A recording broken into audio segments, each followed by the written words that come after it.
Today is Narcissistic Abuse Awareness Day, and it pleases me no end to see my brainchild accepted into the mainstream. Millions of people around the world are aware today of narcissists, their behavior or misbehavior, and the particular form of abuse, the likes of which there is none, narcissistic abuse. I was the first to describe it in the 90s and popularize it over the next 10 years when I've had the only website on narcissism and the only 6 support groups on narcissism online well into 2004. And then all hell broke loose and people discovered that there's money in narcissism. So now everyone and his dog or cat are experts on narcissistic abuse, coaches, trainers, you name it. I'm glad that I created a cottage industry and have been sustaining so many tens of thousands of people around the globe. It's a gratifying feeling. I've made a difference. But this is not the topic of today's video. Self-congratulation is always welcome, of course. No one else will congratulate me, so I congratulate myself. This is an example of self-supply. Today is a jealous day. I'm jealous. I'm full of gel. And so we are going to discuss, normally, stupidity. Why? Oh, why is the narcissist so bloody stupid? Is he for real? Now, when I say he, it of course pertains to she as well. Gender pronouns are interchangeable. There's an equal number of women and men diagnosed with narcissistic personality disorder nowadays, as opposed to the 70s and 80s, when the vast majority of NPD sufferers were men. Today, that's not the situation. Women have taken over. Women have become more narcissistic than men in many ways, regrettably. So, I'm going to use he for literary convenience sake, but of course it applies to women as well. We're going to discuss a very strange phenomenon. The fact that even highly gifted, highly endowed, highly intelligent, extremely high IQ narcissists are total retards when it comes to life itself. And apropos this, my name is Sam Vaknin.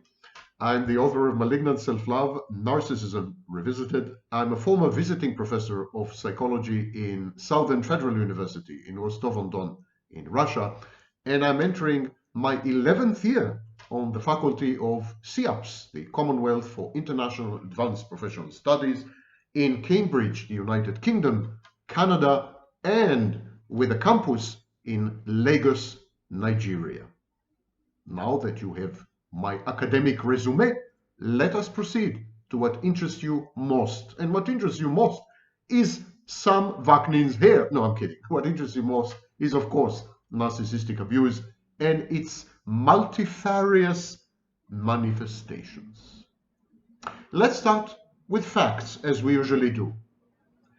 There is a disagreement as to whether people diagnosed with borderline personality disorder have an IQ which is higher than the average or lower than the average.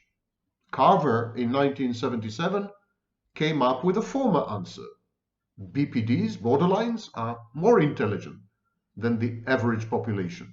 Actually, he found that the IQ of people diagnosed with borderline personality disorder is around 135. Swirsky-Sacchetti or Sacchetti or something in 1993 found the exact opposite. It was a study published by the National Institutes of Health in the United States, which is the authority on mental health, among other things. And the study found conclusively that people with borderline personality disorder actually have a much lower IQ than average, and that includes their verbal skills. And the same debate has been raging for decades over narcissistic personality disorder, psychopathy, and so on and so forth. But this what is the level of IQ they have and how much IQ they have. This may be the wrong question, because IQ tests measure types of intelligence that have little to do with life skills, and perspicacity. Look it up. In short, some people are intelligent, clever, smart, sharp, cunning, but also unwise. Wisdom is not connected to IQ. Wisdom is not a derivative or an inevitable outcome of a high IQ, a high intelligence quotient. Perspicacity, the ability to kind of predict the future and adapt yourself positively to it, also has nothing to do with IQ. So the question is wrong. The question we should be asking is, are narcissists and borderlines and psychopaths and so on, cluster B personalities, dark personalities, are they wise? Are they positively adapted to life itself and its challenges, its exigencies, the vicissitudes and ups and downs and cycles of life?